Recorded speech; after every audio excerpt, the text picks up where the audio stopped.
Buenos días. Les doy las gracias por su presencia en esta rueda de prensa y disculpen que la hemos retrasado porque realmente la comisión permanente de la conferencia terminó el martes a mediodía, pero tuvimos que marcharnos la presidencia de la conferencia y algunos obispos, miembros de la comisión permanente y un servidor para poder asistir al consistorio de la creación de nuevos cardenales que tuvo lugar el día 28 y, como saben, fue creado cardenal don Juan José Omella, arzobispo de Barcelona. Y por eso, bueno, pues no quería dejar pasar más días y ha sido el primer día, llegué anoche, con lo cual les pido disculpas por haber retrasado esta comparecencia. Les paso a dar cuenta, lo tienen en la nota, yo voy a pasar pues un poco resumidamente sobre los temas tratados. Ha sido una reunión ordinaria de la comisión permanente y pues prácticamente la primera, digamos, ya dedicada pues de una manera más expresa a los temas ordinarios de la conferencia después de las elecciones en las que fueron renovados los cargos, en concreto la presidencia de las comisiones episcopales y se retomó, por tanto, el plan pastoral, el seguimiento del plan pastoral.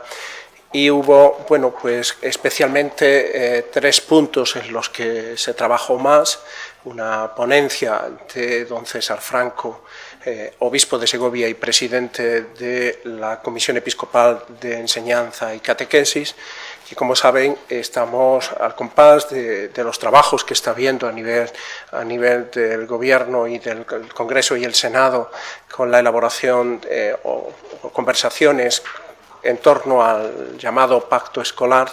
Bueno, pues nosotros también nos está sirviendo como motivo para, en el interior de la Iglesia, las instituciones que están implicadas por parte de la Iglesia en el ámbito educativo, pues hemos hecho pues de esta cuestión una oportunidad para tener esta mesa que ya lleva, quiero recordar, unas 3 reuniones, y está siendo valorada muy positivamente porque quizás de manera más intensa nos estamos viendo y tratando desde la Iglesia cuáles son las grandes cuestiones de un tema tan importante como es la educación para nosotros. Y ahí, bueno, pues hay presencia, como saben, desde la Confederación Católica de Padres de Alumnos, otra federación también de padres, y está el Foro de la Familia, a lo que son ya pues estrictamente instituciones como escuelas católicas, pues la mayoritaria en el sector de la educación católica, la CC, y bueno, pues algún catedrático también de la Universidad Pontificia sobre temas de educación. Y, por otro lado, también representantes de los delegados de enseñanza de las diócesis. Y también está formando parte el presidente de la Comisión Episcopal y su secretario general, el presidente de la Conferencia Episcopal, que preside y un servidor también que está en esta mesa. Está siendo muy positivo porque estamos viendo los distintos sectores, las dificultades, se da cuenta digamos, de la parte de lo que ya publique el diario de sesiones del Congreso, de la subcomisión del Congreso, las intervenciones, y está siendo una voz coral, o sea, una voz de iglesia coral en que se transmiten informaciones, criterios, y bueno, pues es aunar fuerzas en este empeño común. Yo creo que este ha sido el gran resultado positivo de esta mesa, y de ello habló don César, haciendo especial hincapié en la escuela católica, pero también en el reto educativo que ven los obispos que tenemos en nuestro país. Hay una emergencia educativa, una emergencia en la que el aporte de la Iglesia, no solo en la educación católica, que con todos esos millones de alumnos y más de 123.000 profesionales, fundamentalmente profesores, unos 100.000 en la escuela católica, pero también con esos profesores de religión en el ámbito escolar de la educación, la escuela pública, pues es un aporte importante. Y para nosotros es esencial, y vamos a seguir trabajando y colaborando con mano tendida con el resto de las instituciones implicadas, sean del ámbito religioso, del ámbito civil, de los ámbitos de las administraciones. El papel de la Iglesia es querer sumar al empeño educativo, con lo cual eso ha sido uno de los temas, y es más, se ha establecido que haya en una de las próximas asambleas plenarias, si no en la de noviembre probablemente, con toda seguridad en la de la primavera del año próximo, el tema educativo va a ocupar un espacio importante en la reflexión del conjunto de los obispos.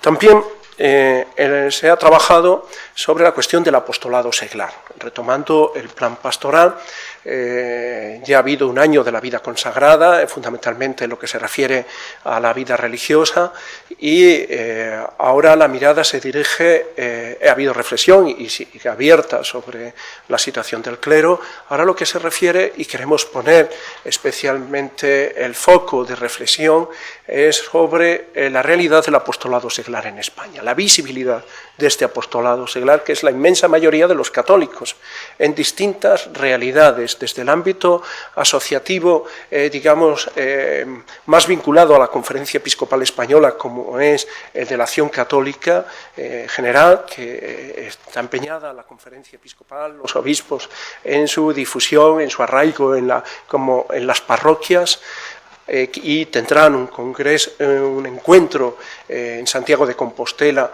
en el mes de agosto, al mismo tiempo que su Asamblea General, el impulso en las diócesis. También la visibilidad del resto de las asociaciones, movimientos, todos aquellos movimientos también vinculados y asociaciones a la vida religiosa que hacen ese tejido de laicos, desde las parroquias hasta las congregaciones, asociaciones y movimientos, que queremos poner en un primer plano de atención por parte de la Conferencia Episcopal Española de sus obispos. El papel de los laicos es insustituible, y en nuestra sociedad esto adquiere no solo una mayor importancia, sino también una mayor urgencia. Con lo cual también los obispos de la permanente han decidido pues, que también en una de las asambleas plenarias próximas, en el curso próximo, pues dedicar al apostolado seglar un estudio y una reflexión en profundidad para llevarlo a reactivar la presencia de los seglares, especialmente en la vida pública, en el entramado de lo que es propio de los laicos, que es las realidades seculares, con cada uno con su carisma, pero animados todos de un empeño de iglesia. Y por último, así como tema también de profundidad, se sigue reflexionando sobre los trabajos con relación a la ratio fundamentalis de formación de los sacerdotes, que fue, como saben, publicada por la Santa Sede, y que ahora se han iniciado los trabajos con un grupo de rectores de distintas regiones para la versión española, lo que afecta a los seminarios españoles, tanto los seminarios mayores como los seminarios menores, donde se preparan chicos por una parte para pasar al seminario mayor como opción vocacional, y entrar en ese proceso formativo que los llevará un día a ser ordenados sacerdotes. Este ha sido otro de los trabajos. Quiero decir también que con respecto al apostolado seglar, pues se ha tenido también especial referencia al trabajo ya iniciado en las diócesis de respuesta a los cuestionarios sobre el sínodo, que será sobre los jóvenes, como saben, en octubre del año que viene. Y se está trabajando en las diócesis con un extenso cuestionario preparado por la Conferencia Episcopal Española, por el Departamento de Pastoral Juvenil y la Comisión de Seminarios. Y en eso están trabajando, y yo creo que esto se retomará de forma más fuerte a principios de septiembre, para que una vez que se reciban las respuestas, elaborar una síntesis y con todas las respuestas a su vez mandarlas a la Secretaría del Sínodo para que sirva de reflexión a los obispos sobre el papel de los jóvenes y sus opciones vocacionales desde el punto de vista cristiano. Luego ha habido pues también nombramientos, la renovación de los directores de la Conferencia Episcopal, en su inmensa mayoría, de las comisiones, que son quienes realmente aquí ejercen el trabajo en el día a día y después deriva en esa coordinación de ayuda a las diócesis y los distintos ámbitos de apostolado. Y ahí pues primero quiero agradecer a los directores que han cesado ya por el tiempo, de algunos mucho tiempo en la Conferencia Episcopal, mi agradecimiento y el agradecimiento de los obispos a su trabajo. Y al mismo tiempo dar la bienvenida a los nuevos y seguir animando a los que renuevan, y ya ustedes conocen en su inmensa mayoría. Les leo quienes han sido renovados para después decirle los nombramientos que se han producido nuevos. Don Luis García Gutiérrez ha sido nombrado director del Secretariado de la Comisión Episcopal de Liturgia. Don José Luis Pinilla Martins, jesuita, como director del Secretariado de la Comisión Episcopal de Migraciones. Don Anastasio Gil García, como director del Secretariado de la Comisión Episcopal de Misiones y Cooperación entre las Iglesias. Don Fernando Fuentes Alcántara, como director del Secretariado de la Comisión Episcopal de Pastoral Social. Don Pablo del Clot de Mille, como director del Secretariado de la Comisión Episcopal de Patrimonio Cultural. Don Manuel Barrios Prieto, como director del Secretariado de la Comisión Episcopal de Relaciones Interconfesionales. Don Sergio Requena Hurtado, como director del Secretariado de la Comisión Episcopal de Seminarios y Universidades. Don Juan Luis Martín Barrio, como director del Secretariado de la Comisión Episcopal de Pastoral y de la Subcomisión Episcopal de Catequesis.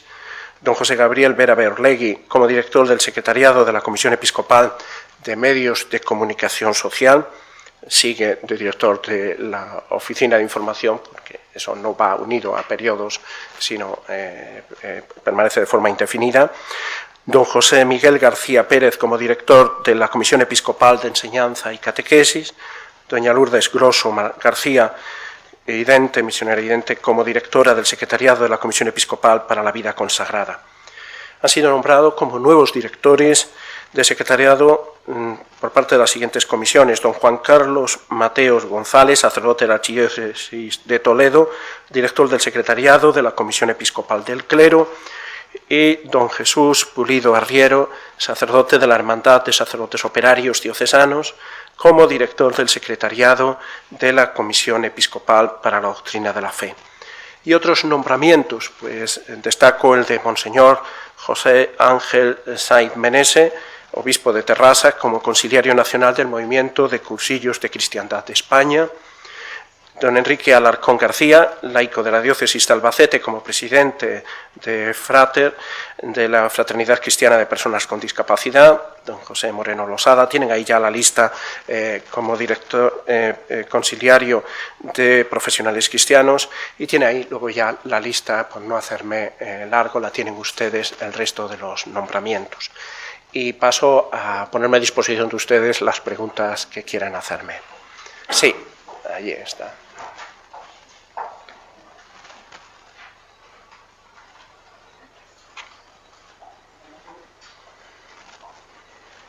Buenos días.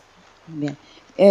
Bueno, como saben, ayer el Congreso de los Diputados aprobó una propuesta, ¿no?, de ERC y apoyada por el Partido Socialista, en la que insta al Gobierno a modificar la Ley de Libertad Religiosa. Y yo quería saber, porque bueno, la consideran obsoleta, yo quería saber si la Iglesia también considera que esa ley está obsoleta. Yo pienso que no, y prueba de ello es que está funcionando. Y yo no he visto, por parte nuestra no hay ninguna dificultad. Y tanto los distintos gobiernos que han ido sucediéndose de un signo político o de otro, pues han manifestado unas relaciones institucionales, estoy hablando de lo que se refiere a la Iglesia Católica, de satisfacción con las relaciones mutuas, en colaboración e independencia. Yo creo que las cosas que funcionan, lo que hay que ayudar es que sigan funcionando. No se trata, las alternancias políticas, lo nuevo, por ser nuevo, no tiene la garantía de que sea bueno.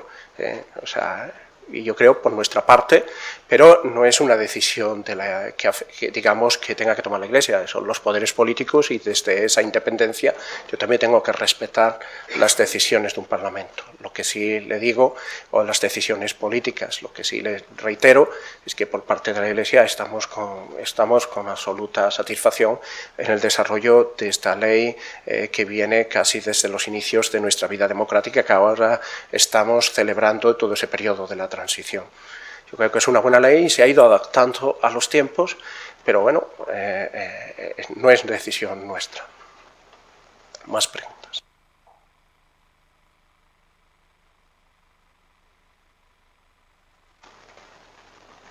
Hola, buenos días. Buenas. Tenía varias preguntas. En primer lugar, Alemania ha aprobado esta misma mañana el matrimonio homosexual. Ya son 24 países los que reconocen este tipo de uniones. Yo quería saber si les preocupa que cada vez sean más. Luego también quería saber si tenían ya una valoración a la sentencia europea que conocimos el otro día, que considera ilegales determinadas desgravaciones fiscales cuando instituciones religiosas o la Iglesia realizan actividades económicas. Y también, puesto que han hablado de educación, quería saber cuáles son en concreto los retos que la Conferencia Episcopal Española considera que tiene la educación. Gracias. Empiezo por la primera, si se me olvidan, me lo recuerda. Si no, con respecto a la primera que me ha dicho, bueno, voy a entrar en los retos educativos. Yo creo que es un sentir común que tenemos que mejorar en educación. Hay un grado de insatisfacción generalizada, la Iglesia también es partícipe y yo mismo desde esta tribuna he manifestado que, y sobre todo a raíz de informes internacionales, y sobre todo se tiene que producir una desideologizar la educación y dejar de hacer de la educación un campo de pruebas de alternancias políticas, con una sucesión de leyes educativas. Tenemos que dar una seguridad educativa que sea integral, que sea pensando también en el futuro, porque quienes están en las aulas son gente que va sobre todo a desarrollar sus capacidades y su actividad profesional en el futuro. Y tenemos que hacerlo con seriedad, con solidez y con un gran sentido de Estado y de bien común. Y yo creo que ese es un empeño de todos. Lo que sí estamos obligados es a ponernos de acuerdo, a procurar ser inclusivos en el sentido de todas las instancias, que están trabajando en el ámbito educativo, que llevamos tiempo trabajando en el año educativo, siglos incluso, en la conformación y en la educación en este país, que la geografía, en el plano alzado educativo de este país, tienen un peso, pues lógicamente esos sectores tenemos una palabra que decir y tenemos que concurrir en común acuerdo por lo que a todos nos interesa, que es el bien de los ciudadanos, cada uno desde su aporte, desde su visión, pero en un respeto, buscando sobre todo el bien de los educandos. Esa era la primera. Con respecto, la última. Con respecto a la primera, mire, la opinión y el parecer de la Iglesia sobre el llamado matrimonio homosexual, ya lo saben ustedes, lógicamente no es un motivo de alegría, en el sentido, lo que sí pensamos que tiene que haber una regulación de relaciones, pero lo que no se puede es equiparar. Pero esto ya es una doctrina ya asentada y reiterada por la Iglesia. Yo no le voy a añadir ningún elemento nuevo, sino desde un respeto hacia las personas, también manifestar con respeto la propia opinión y el propio parecer de la doctrina de la Iglesia. La segunda, ¿cuál era? La sentencia europea. Mire, no es una desautorización o un cuestionamiento de las exenciones fiscales que pueda tener la Iglesia como institución o cualquier comunidad religiosa. Lo que en concreto la sentencia establece, no es, una puesta en cuestión del ordenamiento, sino se refiere a una cuestión prejudicial planteada por un juzgado de Madrid sobre un litigio concreto de un colegio en una ciudad y sobre una obra concreta. No elevemos a categoría general porque una exención fiscal como la contravertida, dice textualmente la sentencia de la Gran Sala, en el litigio principal de la cual se beneficia una congregación de la Iglesia Católica, por las obras realizadas en un inmueble destinado al ejercicio de actividades sin una finalidad estrictamente religiosa, puede estar, no lo dice categóricamente, puede estar comprendida en el ámbito de la prohibición establecida en el artículo 107 del Tratado Fundacional de la Unión Europea. Si tales actividades son de carácter económico y en la medida que lo sea, extremo que corresponde verificar al órgano jurisdiccional remitente. Nosotros estamos abiertos, y les remito a la nota de la Conferencia Episcopal, que establezca la legislación y es, digamos, los órganos jurisdiccionales de la Administración o en el ámbito judicial quienes establecerán, primero por un caso concreto, pero no es una negación de un principio. Por otra parte, quiero decirles también una cosa. Un ámbito, digamos, de exenciones, como el que contempla el artículo 4 de los acuerdos sobre asuntos económicos del acuerdo entre el Estado español y la Santa Sede, están hoy ya de uso generalizado en las fundaciones. O sea, lo que era una cuestión de privilegio, salvo este, que creo que es el que pueda quedar, el resto está ya en el común de uso y disfrute del resto de confesiones religiosas con las que el Estado tiene digamos, acuerdos, o incluso en un ámbito más amplio, como es el ámbito de las fundaciones, incluso de partidos políticos. Luego, yo creo que hay que esperar que haya un estudio en profundidad de la sentencia por parte de quienes corresponden, nosotros también lo haremos, y en eso estamos. No saquemos conclusiones generalizadas a bote pronto de una sentencia que no da para más fuera de un caso y que remite a un estudio en profundidad. Más preguntas. Laura, buenos días. Pues lo primero quería preguntarte si en el ámbito de esta reunión de la mesa de educación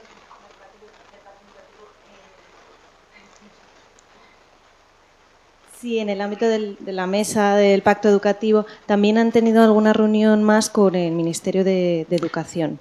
Y por otra parte, en relación a la pregunta de mi compañera sobre las exenciones, si les preocupa que, aunque no es categórico ese no, que es que puede haber una ilegalidad, si les preocupa que algún juez español en próximas causas pues se apoye en esta sentencia para retirarles esta exención, para no concederse. Gracias.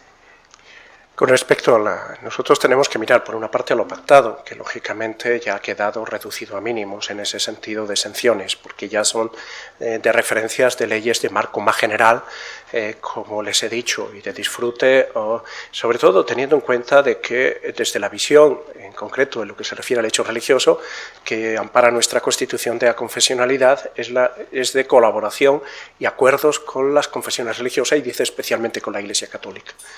Pero habrá digamos, una negociación concordada en las cosas y en los tratamientos, como prevén los propios acuerdos entre el Estado y la Iglesia Católica. Pero lo que sí queremos, y eso sí lo quiero reiterar, es cumplir la legalidad. O sea, mire, nosotros planteamos las cosas y estamos a lo que nos digan la legalidad vigente. O sea, porque no puede ser de otra manera en un Estado de Derecho. Esto es lo que yo tengo que decir. ¿Había alguna otra cosa? Sí, sobre el pacto educativo. Y no nos hemos tenido más reuniones porque por parte de la Iglesia lo que está viendo es fundamentalmente ya de estos grupos que han sido llamados desde el ámbito eclesial a la subcomisión en concreto del Congreso, pues han ido sucediéndose sus intervenciones desde escuelas católicas, CC, después CONCAPA, etcétera. No hemos tenido por nuestra parte ninguna reunión más con el Ministerio de Educación. Sí. Hola, buenos días. Buenos días, José María. Buenos días. Dos preguntas. Una, hace relativamente poco el Congreso, el Gobierno, a una pregunta parlamentaria del PSOE, respondió que se iban a dar un plazo de 6 meses para elaborar un listado de los bienes inmatriculados a nombre de la Iglesia con la famosa reforma de la ley hipotecaria. Yo me preguntaba, primero, ¿cuál es vuestra opinión respecto a esto? Y después, tocando el tema que hablan las compañeras, no por el ICIO, sino por el IBI, que está muy en discusión con respecto a qué edificios de la Iglesia tienen derecho o cuál no tienen derecho, si se está cumpliendo o no la ley. ¿No sería, digo, si se lo ha planteado la Iglesia, hacer, igual que va a hacer el Gobierno con esos bienes inmatriculados, hacer un listado de bienes que están sujetos al IBI y de cuáles no, para comprobar si es verdad que se está cumpliendo la ley o si no? Eso por un lado. Y luego la segunda pregunta era, también hace unas semanas salió un supuesto informe sobre el futuro de 13 Televisión, en el que se hablaba de multitud de despidos, de cambios, de cuál iba a ser la postura de la Conferencia Episcopal, y yo al menos tenía entendido que la permanente que es uno de los órganos que tiene competencia respecto a esto, si había abordado el tema y cuál es el futuro de 13 Televisión. Gracias. Empiezo por lo último, y sí, se ha abordado el tema como es habitual, o sea, en las reuniones de los órganos de la conferencia, especialmente en el Ejecutivo, que es cada mes, como, digamos, en un ámbito más amplio, en el que están ya los presidentes de las comisiones, aparte de los miembros del Ejecutivo, y los arzobispos de algunas provincias eclesiásticas que no tienen representación por presidentes de comisión, sí se ha tratado el tema. Y yo sí, lo que tengo que decir es la convicción de la Conferencia Episcopal de que este es un proyecto muy importante y quiera seguir adelante con él. Aquí no tenemos la exención, o sea, el ser de la propiedad en su inmensa mayoría, en torno a un 81% de la Conferencia Episcopal Española, no la exime de dificultades en el terreno mediático como pueda tener cualquier medio de comunicación. Los tiene todos. Y tiene las obligaciones de solucionarlas, pero las reglas de juego que tiene son las que tiene el resto. Y entonces, en un medio de comunicación como la televisión, pues tenemos dificultades económicas que son fundamentales, las que tenemos. Lógicamente, tenemos una seguridad de una licencia, pero hay una apuesta por el proyecto. O sea, los obispos no han considerado abandonar el proyecto de 13 Televisión, sino, lógicamente, porque no está muerto, está vivo, con dificultades para sobrevivir en un ambiente difícil por la situación publicitaria. Y entonces, ¿con esto qué quiero decir? ¿Por qué lo tienen los obispos? Porque consideran que tienen una palabra que decir, una cosmovisión que trasladar, como lo tienen con su otra cadena, que es la de radio, afortunadamente, pues con una buena salud, pues en la sociedad española. Y porque creen que la Iglesia tiene una palabra que decir y como colectivo al conjunto de la ciudadanía. Y entonces quieren mantenerla, y por su utilidad pastoral también, sobre todo en el ámbito de los programas socioreligiosos. Y en esto pues trataremos de solucionar las cuestiones. Lógicamente, las que lo haremos con la iluminación de la doctrina social de la Iglesia, pero al mismo tiempo con la legalidad vigente. Lo que no podemos es arrastrar por como si fuera una carga, lo que no arrastraría ninguna institución en el ámbito mediático que quiera sobrevivir. O sea, yo lo que queremos es ponerla en una situación de bonanza y de que al menos se cubran los costes de sus emisiones y de su funcionamiento. Si eso genera, pues aparte de una influencia en la sociedad, genera un trabajo para las personas, pero lo que no podemos es hundir el barco porque no haya posibilidades de aliviar carga, que siempre es doloroso, pero lo haremos con la legalidad vigente, iluminado por los principios de la doctrina social de la Iglesia. Pero yo creo que la apuesta, la confianza en quienes la dirigen y, digamos, la utilidad para la Iglesia en España de un medio de comunicación social, como es un canal de televisión, en el conjunto del ámbito audiovisual español, los obispos lo consideran importante. La otra cuestión era... Bueno, el tema de para nosotros fue sorpresa, sobre todo porque incluso preguntamos al Ministerio de Justicia y no había esto. Pero nosotros lo hemos hecho con el absoluto respaldo de la legalidad vigente y conforme a la ley. Con lo cual, lo que no puede nunca es entrarse ahora en un clima de desamortización encubierta o de, digamos, manipulación del sentido de bien de dominio público. Mire usted, el bien de dominio público es un monte que pertenece a una comunidad y puedan pastar o llevarse entre todos los miembros del municipio empadronados las cuotas de resina o de los beneficios que esto. Una catedral, una iglesia, una casa parroquial, son de una comunidad concreta que en nuestro caso tiene siglos y probablemente es la institución más antigua de este país, con un derecho de dominio que lo que ha hecho la inmatriculación simplemente darle forma, pero no le ha dado la propiedad existía. Y hemos estado lo que la legislación diga, ahora no se hace de otra manera, pues eso aceptamos. Pero lo que no se saca y no puede convertirse en una lista es en un listado de bienes, objetos de subasta. No, mire usted, no. aquí tenemos que ser serios y llamar a las cosas por su nombre y saber lo que significa dominio público y lo que es el ámbito de la propiedad privada, que es, y en este caso, de una colectividad, porque si no nos cargaríamos el sistema tan humano y tan necesario para la propia convivencia sobre el uso de los bienes, que siempre en la Iglesia tendrán, y especialmente referido a los bienes materiales, una referencia social, y a la par en lo que se refiere a los lugares de culto, y tienen un carácter artístico a disposición del conjunto de la ciudadanía. Sí. Respecto a lo del IBI, el problema que yo veo, y me ha tocado hablar de ello, es la ley actual dice que hay determinados terrenos de la iglesia dedicados al culto y a casas de estos y demás que no tienen, pero hay muchas otras propiedades de estudios oficiales que deberían pagar el IBI. Lo que quiero decir es si no sería más conveniente para evitar esos prejuicios de que la iglesia no paga el IBI, que cada día pudiera tener un listado diciendo, oye, que tenemos este garaje, tenemos esta no sé qué, y eso está pagando el IBI. Jesús, en el artículo 4 del acuerdo establece la lista o de las cuestiones de tributos. Pero luego yo creo que en el buen entendimiento, como ocurre en la mayoría, es con los ayuntamientos y el esto. Lo que no podemos es ahora ponerse todo esto, que yo creo que sería inmenso, ¿no? En el sentido de cada pueblo, o sea, es poner en cuestión, porque lo que hay en el fondo es un cuestionamiento del derecho de propiedad de una comunidad antigua que pervive y gracias a Dios goza de buena salud en este país en el siglo XXI. Muy bien, pues les agradezco su presencia y muchas gracias. Y si no nos vemos ya, desearles unas felices vacaciones inmerecidas. Gracias, de verdad.